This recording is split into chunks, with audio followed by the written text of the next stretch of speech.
Velkommen til dagens Fokus. Vi skal denne uken sette fokus på et besøk som i Norge nå.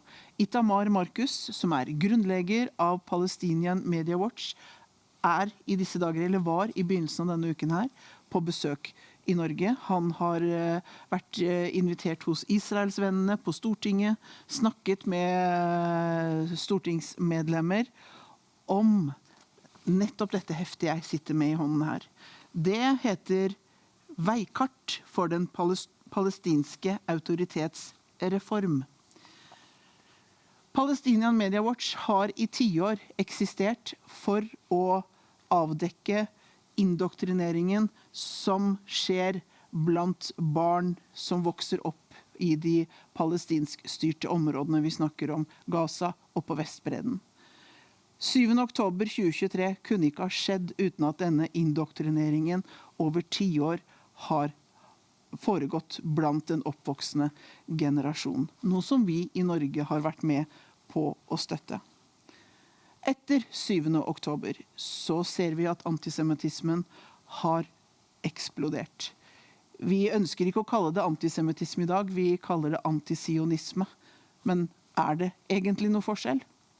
Itamar Marcus forteller at etter 7. oktober så har hans arbeid utviklet seg fra å belyse indoktrineringen som har skjedd på I de områdene som jeg nå nevnte, samt den propagandaen som har kommet ut I Vesten. Men det har nå økt til en større antisemittisme, en større jødeforfølgelse. Vi hører stadig om jøder, også her hjemme I Norge, som velger å flytte hjem til Israel fordi det tryggere for dem å bo der, hvor de så presset på alle kanter, enn å bo her I det såkalte fredelige Norge. Hvorfor det? Etter 7. oktober så vet vi at det 5 forskjellige land som har anerkjent Palestina som stat. Og det vi har hørt her hjemme at man anerkjenner ikke Hamas, man anerkjenner den palestinske autoriteten. Man gjør et skille der. Men kan man egentlig gjøre et skille? Samtalen vi fikk med Itamar Marcus forklarer hvordan alt dette her henger sammen på grunnlag av dette heftet her. Så du skal nå få cirka 45 minutters intervju vi hadde med han. Ta gjerne og del det til andre. Det mange av oss vet kanskje hva som foregår, men for deg som ikke vet det, så dette her informasjon du må ta til deg, og som du må undersøke nærmere. Gå gjerne inn på Palestinian Media Watch, pmw.org, og les mer om Itamar sitt arbeid. Vi setter over til intervjuet. Vi har I dag den gleden av å være på Storstå I et excellent intervju med Itamar Marcus, leder for Palestinian Media Watch. And Itamar Marcus, welcome back to Norway. Thank you very much, and thank you for inviting me to your show. And first time you were here right after the horrible attack on 7th of October, talking to members of parliament and were in different TV stations, Christian TV stations. And now you are back here again. But before we talk about what you're doing in Norway now, can you give a short brief of what Palestinian Media Watch, for those who don't know this organization? Palestinian Media Watch, for over 30 years, has been following what's happening in the official Palestinian world.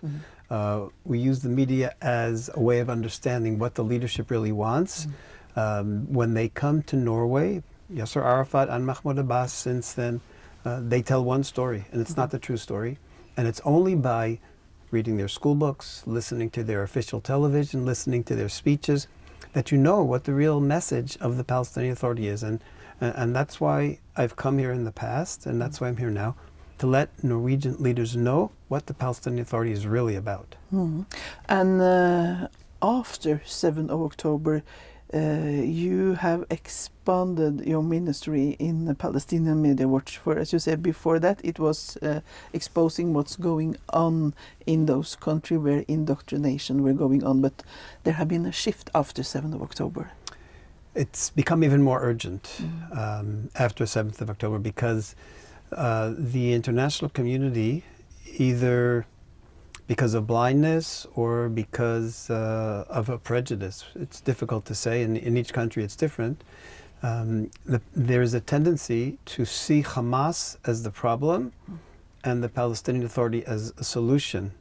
Hamas did all these terrible things, therefore we have to strengthen the Palestinian Authority. Well, in fact, it was the endless strengthening of the Palestinian Authority by Western countries, including Norway, that made them as strong as they were, and that enabled them all these years to disseminate hatred of Jews, to present the Jews as the enemy of Allah, to present the Jews as the enemy of humanity, and therefore to justify fighting and killing Israelis. Long before October 7th, the Palestinian Authority was rewarding and glorifying every killer of Israelis. And I mean glorifying. It's not just that they paid them monthly salaries. They made posters of them. They had TV shows honoring them. The worst terror attacks that happened in Israel were celebrated every year on the anniversary. The anniversary in March of the Coastal Road Massacre, which was led by Dalal Mughrabi. They killed 12 children and 25 adults. Every year around the time, there are numerous programs on TV celebrating the murder of those children and glorifying the murderer, Dalal Mughrabi, as a Palestinian heroine. They've named 5 schools after this terrorist leader, Dalal Mughrabi. So all of this led to October 7th, and this is the key. It was the Palestinian Authority messages to Palestinian people made children grow up and want to be terrorists of Hamas. Without meaning to, the Palestinian Authority created the power of Hamas. And because of other nations' support, like Norway, this could happen. Exactly, because of the support. And now the world is making an awful mistake, and they're saying, oh, Hamas is so terrible, let's create a Palestinian state led by the Palestinian Authority, which is absurd. Like I said, they're the ones who created Hamas. You need something completely different. You need people who don't preach anti-Semitism. I'm talking about the term anti-Semitism, but let me give you examples so you understand the depths of Palestinian anti-Semitism. The Palestinians tell their people that the Jews are the worst thing that humanity's ever experienced. Mahmoud Abbas has said in a number of speeches that the reason why the Jews suffered massacres from the Middle Age and through the Holocaust was not because they were Jews, but because of their social role. Because of the Jewish behavior, they were massacred. The nations killed the Jews in self-defense. This is Mahmoud Abbas. He's made 3 speeches like this. In a recent speech, he actually said, Hitler fought the Jews because he believed they were causing ruin. Hitler killed Jews out of self-defense. The Holocaust was a self-defense action by Germany. That is the ultimate anti-Semitism, because that was what Nazi anti-Semitism said. Nazi anti-Semitism said the Jews are endangering humanity, therefore they have to be destroyed. And that's why they expelled their Jews and created Israel to use it as a dumping ground for, quote, I'll give you a quote, human waste. The Jews were human waste. Europe wanted to get rid of them. They were tired of massacring them, so they dumped them and they expelled them and they sent them out to Israel. And that's why Israel has no right to exist. And why is this so important? Palestinian anti-Zionism is directly linked to its anti-Semitism. Yeah, because that was what I want to ask you about. What you were now referring to is the old anti-Semitism. Yes. But what we hear now with the anti-Zionistic movement is quite the same. That's right. It's the same, because the anti-Zionism, which says the Jews were sent here to solve Europeans' Jewish problem, that means that their anti-Zionism is dependent on their anti-Semitism. We just had a few weeks ago on Palestinian TV, the Jews in Europe were parasites. Parasites. The Europeans wanted to get rid of them and they sent them here, and now we're suffering from them. That is Palestinian Authority official ideology. It is. Now, why is it so important? Norway, the leaders of Norway, the problem is land. If Israel gives land, there'll be peace. Palestinians never say the problem is land. The problem is the people. The problem is us. You have to get rid of us. That's what the Palestinian Authority says, and that's what they teach their children. Loud and clear. So Loud it and cannot clear. be that they don't That's right. understand it or heard it. I could show you numerous examples in Palestinian Authority Fatah education, not Hamas, Fatah education, where the children, there's one item in a Fatah educational magazine where they describe the history for the children. And what is the history? They say, we had our Palestinian nation here thousands of years ago, and we, the Palestinians, were invaded by the Babylonians, the Persians, the Hittites, the Egyptians, and the Hebrews. We were but we defeated them all, and now we have the latest invaders that were brought here, the Zionists brought here by the British, and just like all the other invaders left, so too they will be expelled and will leave, and Palestine will be liberated. This is children's education. Israel is a foreign invader like the Persians and the Babylonians, and Israel will be destroyed. That's not just Hamas, that's Palestinian Authority. And when we see now, after 7th of October, we were shocked to see how demonized, how perverse it was, what's going on that day. And we can think, how can people do this? So indoctrinating over years, like you say, is dangerous. Absolutely. October 7th happened as a result of Palestinian Authority indoctrination of its people. And one of the perfect indicators of that is 6,000 or so terrorists crossed the borders and other civilians who joined in the murder and the massacres and the rape. Tens of thousands, hundreds of thousands of Gazans went to the streets and celebrated and spit on the victims and spit on when they came in. But the real indicator of how much support there was, Palestinian Authority polling organizations, Palestinian organizations, did polls. And the first poll done by Khalil Shkaki, the most important pollster, in December 2023, 2 months after everybody had seen, every Palestinian had seen from the Hamas videos, they'd seen the rape, they'd seen the decapitations, they'd seen people burned alive. Everybody knew what happened. Palestinians were asked, was October 7th attack the correct decision? In Judea and Samaria, what they call the West Bank, 82% said it was the correct decision. So you had 6,000 terrorists who did it, you had hundreds of thousands of Gazans who celebrate, and you have 82%, millions, many millions of Palestinians who said it was the right decision. There was another question by another polling agency. They didn't ask if it was the right decision, they asked, did it make you proud? 98% said it made them proud. Said, did October 7th and the aftermath make you proud? 94% said exceedingly proud. 4% said somewhat proud. 1% said it didn't make them proud. 1% of Palestinians weren't proud about October 7th. Well, there you have it. But what is frightened to see home here in Norway when you say what people are saying there? They are proud, they stand behind it. Recently, we have this professor on NTNU who said that he glorified 7th of October, says it was beautiful. And we can say, okay, this is his thought, his reaction. But what is scaring to see the response from politicians, from media here in Norway. What does that tell you about how long?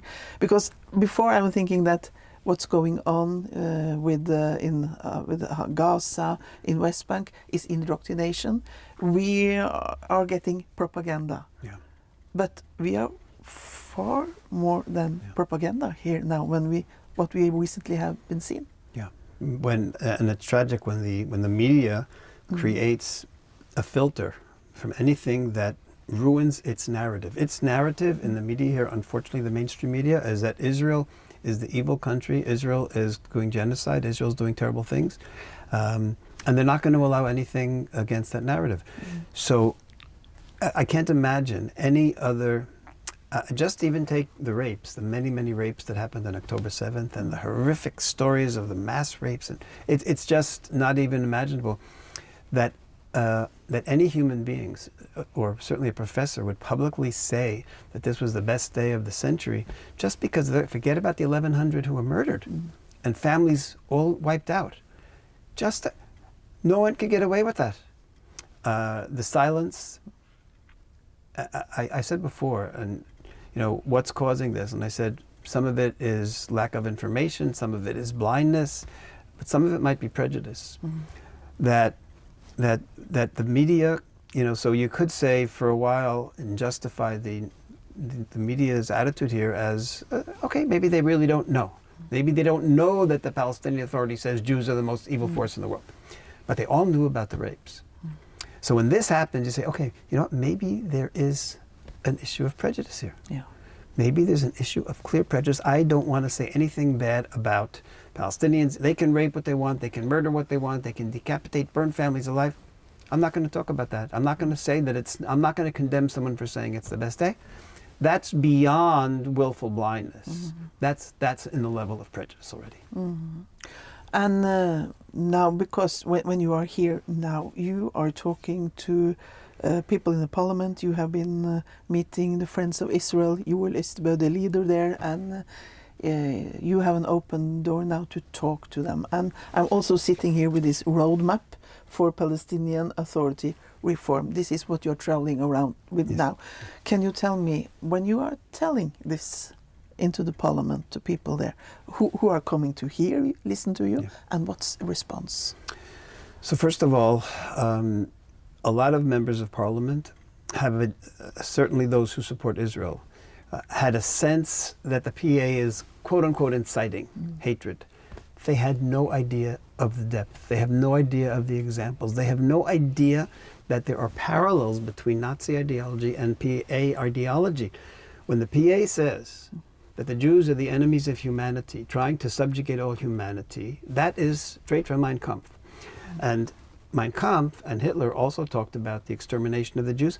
I want to tell you, in the last year and a half, we've heard 7 times on official Palestinian television calls for the extermination of Jews. In the same language, they say, Allah hit or kill the aggressive Jews, and then it always ends the same way. Count them one by one, kill them one by one, don't leave even one. And these are by officials on Palestinian Authority TV, some of them in the ministry. Now, Norway tries to bypass money going to terrorists directly, so they say, oh, we're going to pay salaries. The European Union, we're going to pay salaries. Well, you know what? They're paying the salaries of these officials to go on TV and say, kill them one by one, don't leave even one. They're paying to promote extermination of Jews. They're paying for it. And then they say, okay, we're paying salaries. We're paying salaries to civil servants. Well, those civil servants are calling for genocide. Why don't you look where your money's going?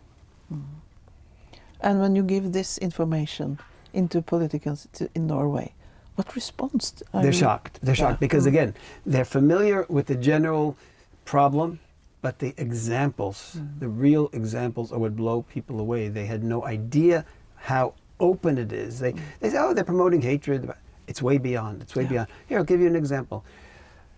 They don't just promote hatred and killing before the fact. They celebrate and glorify people who murdered. So I'll just give you 2 examples. In 1988, in those days, was one of the worst terror attacks in Israel's history. It was probably the worst in terms of a young mother in her late 20s, and her 3 young children were all murdered by the same terrorist named Juma. Not only were they murdered, he threw a Molotov cocktail onto the bus where they were. The mother and killed, and a soldier who saw it came on the bus, tried to save them. He was also killed. So he murdered 4 people, this Juma. He's been in jail since then. In the end of 2025, they had a big event. They had glorifying him on official PA TV, whose civil servants are paid salaries by Norwegian money. They had an event celebrating him, honoring him, talking about we're proud of this great Palestinian fighter. And then now, a few weeks ago, they did another one, just a few months after the first one. They went to his family. They visited his family to honor them and to honor him. And then they put a big poster on the TV screen, and the poster showed his face behind bars, and it said, Mandela of Palestine. So Mandela was a freedom fighter. He wasn't going around killing mother and the 3 children.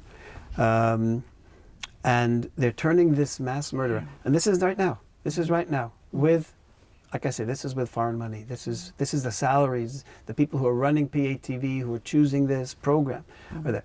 Another example, and this is so important.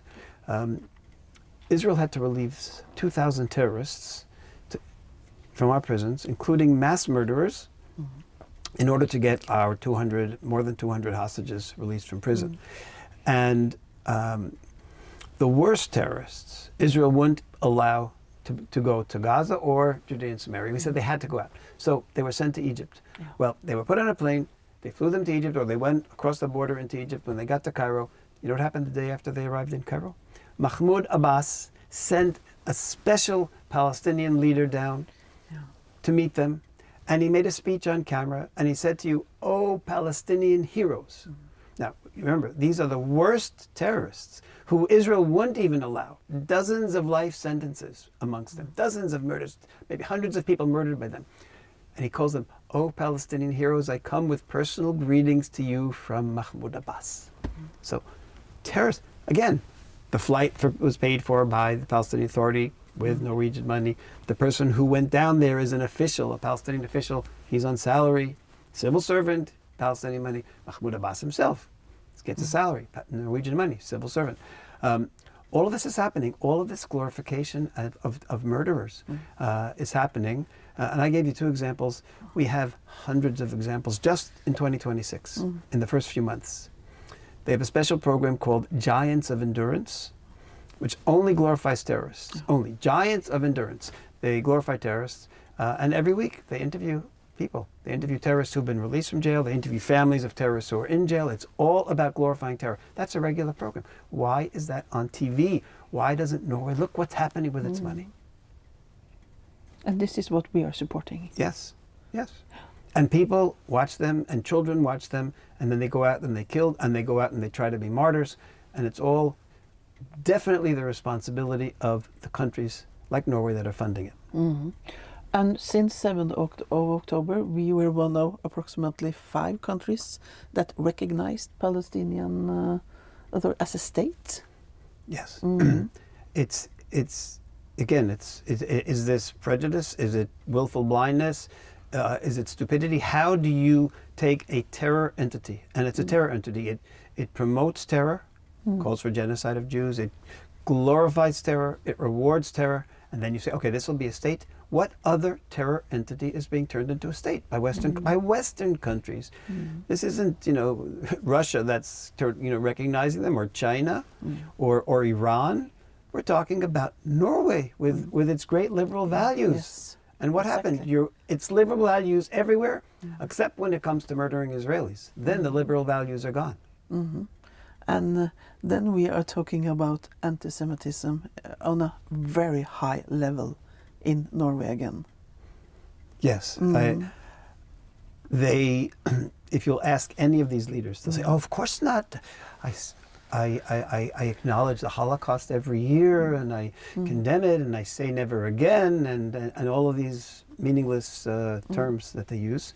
But when it comes to reality, they're supporting the people who are murdering Jews, because they're the enemies of humanity. Listen to why they're killing Jews. And you're supporting them, and you're paying for them to do it.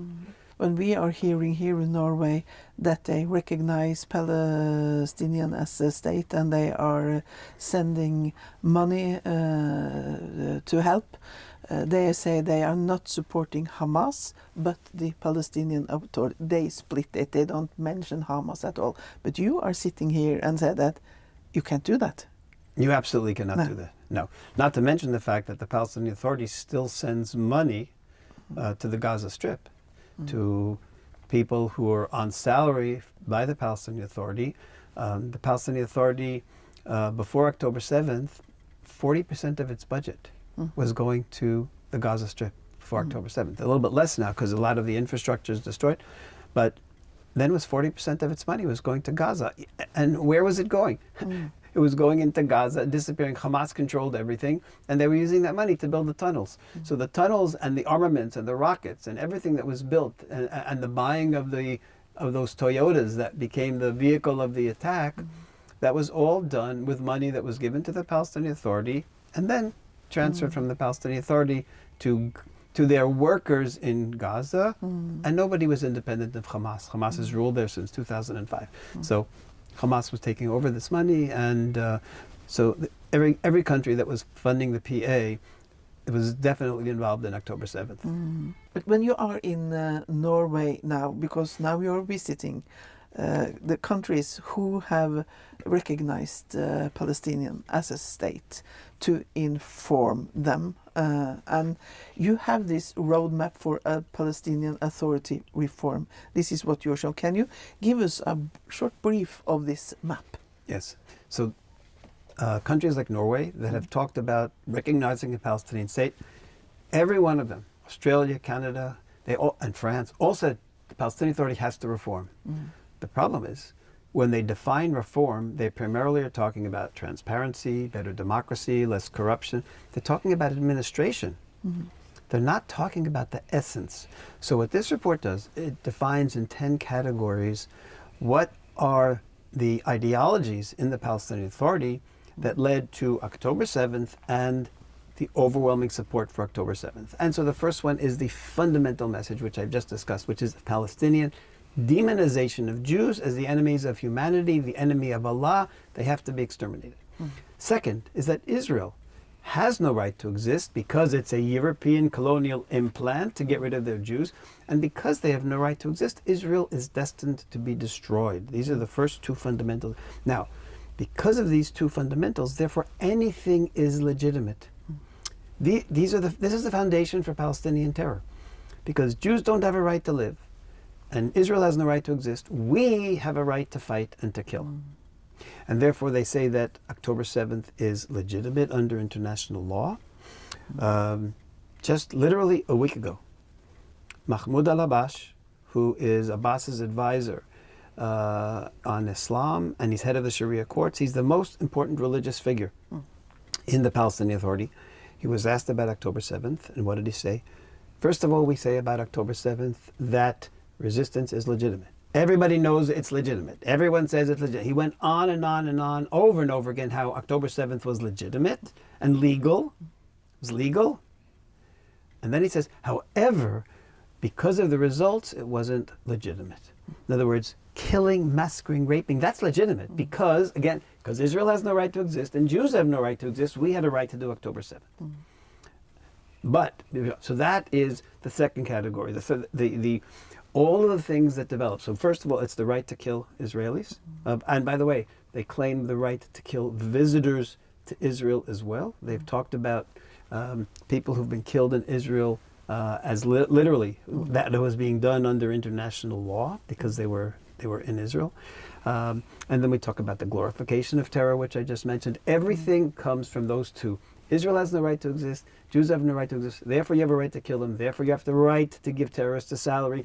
Therefore, you have a right to glorify and name schools after the terrorists. Everything comes from that foundation. And the world doesn't understand this. The world just chooses to ignore this and say, okay, let's create a Palestinian state. And so let me just finally, you asked about the roadmap. What this roadmap does is it defines all these categories and then makes concrete statements about what has to be done in each category. Defines the problem, gives a few examples of the problem, and says this is what must be done. So for example, Palestinian television. I mentioned that they have a weekly program glorifying terrorists, giants of endurance. Well, there are many, many programs. They celebrate, like I said, they celebrate terror attacks every year. The entire television structure has to change. The Palestinian security forces are filled with terrorists. That has to be changed. It has real categories, real examples, and then any country that wants reform can't just say, okay, we need more transparency. They have to fulfill all these conditions in the roadmap, and then maybe we'll be on the way toward having, in another generation, maybe a Palestinian population that will live beside Israel without thinking every day that they have to kill an Israeli. And can that happen? The way it could happen is if all the Western countries immediately stopped funding the Palestinian Authority. They would go into major crisis. The people would rebel and throw out the leadership. There would be a period of turmoil. the people would throw out Hamas and the PA because they know that neither of them can bring them. And then maybe there are leaders, by the way. There are Palestinians who I work with, Palestinians who've met with me, with members of parliament, who visit Israel. One of them is even considering traveling with me to different parliaments. He's afraid of the possibility of someone taking a picture of him, and then he won't be able to come back because the PA would kill him. But he sincerely wants peace. He knows how evil the Palestinian Authority is. He figured this out later. Initially, he was afraid that every Jew wanted to kill him and deserved to be killed. He figured this out on his own later on, and now he wants peace. So there are Palestinians who want peace, but we don't know how many there are because they're afraid to say it. So right now we have these terrible polls talking about tremendous support for killing Israelis. So there's going to have to be this period of turmoil. Withdraw the funding, have some turmoil, then people who want peace are going to have to be brought to the surface by the people themselves, by the masses. The change is not going to come from the top. The terrorists who run the PA and Hamas are never going to give up their power. The only way there will be a change is if there's a total collapse of the PA and the people themselves say, okay, we've had enough. You've got clan leaders who care about their families, care about all the people who are part of their clan. There are a number of them, and we've been talking about this for a while. Those are the people who eventually could create a parliament that cares about the people and not cares about corruption and power and killing Jews. And when you see one of the most important thing is to withdraw the funding. And when we see Norway just add more and more, what is the problem with Norway and the West here? Because I know we are talking about diplomacy, we must meet and talk, but there is a way of thinking we are meeting here with the people from the Palestinian Authority that... I think giving them the benefit of the doubt for a second. What I describe is if everyone withdraws the funding, the Palestinian Authority will collapse and there'll be turmoil. People are afraid of turmoil. But you know what? Since 1996, we've had no turmoil. We didn't have the government collapse, and all we've had is terror after terror after terror. Tens of thousands of Palestinians killed, tens of thousands of Palestinians. We've had October 7th. We had the Intifada. We tried to keep stability. When you try to keep stability with a terror organization, you are going to have war forever. So you have to have a collapse. You're going to need to have turmoil, and the turmoil will have the good Palestinians who want to have peace with Israel. They're the ones who will end up on top. How long the turmoil will last, I don't know. The PA has so little money now that the collapse will be immediate. The collapse will be immediate, and then hopefully leadership with very little turmoil can come straight to the top. There are people planning this right now amongst Palestinians. There have been articles about it. They've been talked. The Wall Street Journal publicized that there are clan leaders in place ready to take over. And it'll happen as soon as the world cuts off funding to the PA. So being afraid of the turmoil makes us continue supporting all this anti-Semitism, all this hatred, all this killing. And isn't it that what we saw now after the war started in Iran, against the Iranian regime? In 2 days in January, 50,000 people killed. Still today, if you go in other newspapers or channels than in Norway, we hear youth are being killed, hanged. And there's nothing here. It's crazy. Again, it's the idea of pushing off problems, fear of turmoil.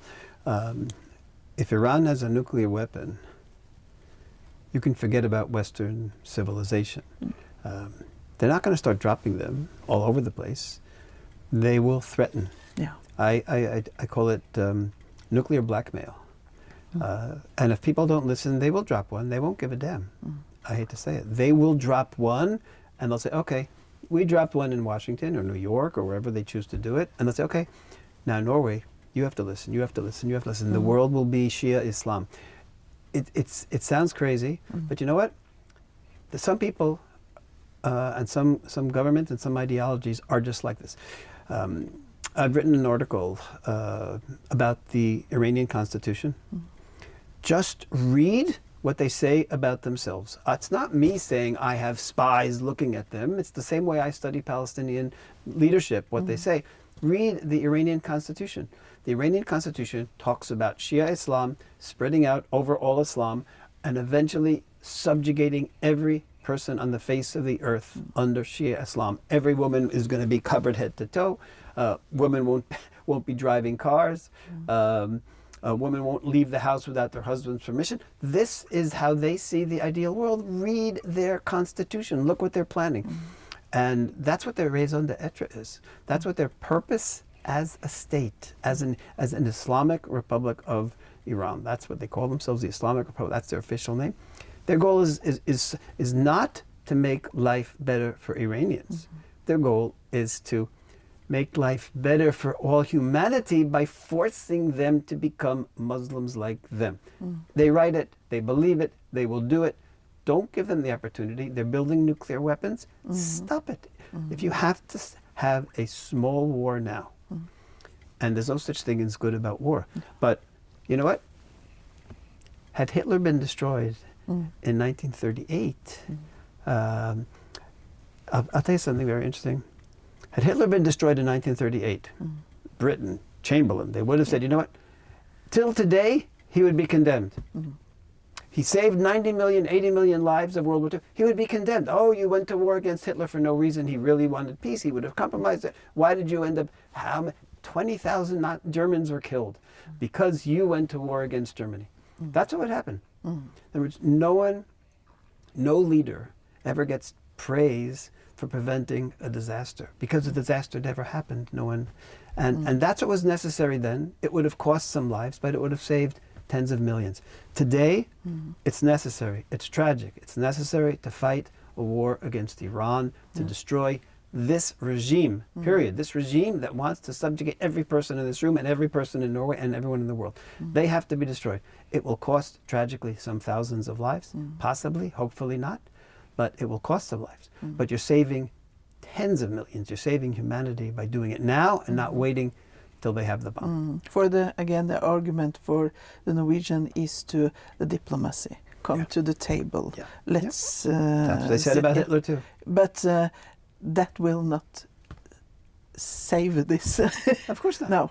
They will lie 100 times. You know, they'll tell you what you want to hear, but they're going to go ahead with their purpose. Read their constitution. Read their constitution.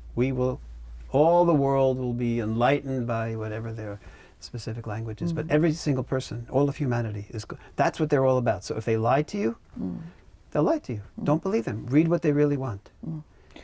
And what we are talking about now is serious, and you can say, is there any hope here? And I believe it. You have been traveling around for so many years. You have worked with this for so many years, and now you were invited here to Norway to again speak to the parliament and to people who come in different kinds of Christian media. And I think people out here listening, someone will wake up and see, what can we do? You have to bring the evidence to your members of parliament. In other words, people have access. I know this member, I know the media. Take our material. Take the examples I mentioned. Take the examples on our website. Kill the Jews one by one, don't leave you one. Take the examples of Abbas's advisor. Take the videos from our website. Go and meet with the journalist. Say, how come? Why didn't you report on this? Why didn't you report that the Palestinian Authority officials on TV who are paid salaries by Norway are calling for extermination of every last Jew in the world? Why don't you report about this? Why don't you condemn it? Why do you let this go on? And ask them. And I always tell people when they go to journalists, you don't actually word it the way I just did now. You word it much more gently. I have some information that I feel will be helpful to you. I think you probably missed this. This is what they're saying to their people. Every Jew has to be exterminated. This would be valuable, I think, for you to report this, to let the Norwegian public know who they're celebrating when they say they want a Palestinian Authority state. So I think that can be done, and I think, like I said, someone has to spend a few hours of preparation on our website. Even more, they can write to us and I can send people a copy of our latest presentation. They can walk into a journalist, choose what they want from our PowerPoint, choose the videos, and I say that to all your viewers. Contact us, palwatch.org, say I'd like a copy of your latest presentation. We'll send it, and they can do with it and fight for truth with our material. And from traveling out to other countries, what responses, what fruit of your work can you give us? Well, there've been the very fact that the world recognizes that the Palestinian Authority rewards terror is a result of our work. We discovered the salaries to terrorists in 2011. First went to U.S. Congress with this information, and of course they were outraged. And the next country I went to was actually here. I presented this material in Parliament. There was a big media splash, and the Parliament got very involved in this. And then other countries in Europe. And it's made a big difference. I'll put it this way. It made a great difference, but it didn't, there was a misunderstanding by Norwegian leadership. They thought that paying salaries was the problem. Paying salaries to terrorists isn't the problem. It's the symptom. The problem is that they believe they have a right to kill Jews. And because Norway was only dealing with the symptom, they said, okay, we'll fund teachers, we'll fund salaries of civil servants, we're not going to pay them to pay terrorists. They said, okay, we're not responsible anymore. But if they would realize that it's not the problem, it's a symptom, and that they're funding a Palestinian Authority that believes it's right, moral, and that it's what Allah wants, to kill Jews, then they would realize that they have to deal with the problem and not just deal with the symptoms. Itamar Marcus, thank you for coming to Norway, taking time to visit us at Channel 10, and thank you for doing the work you do. May God bless you and keep you safe in these times. Thank you very much.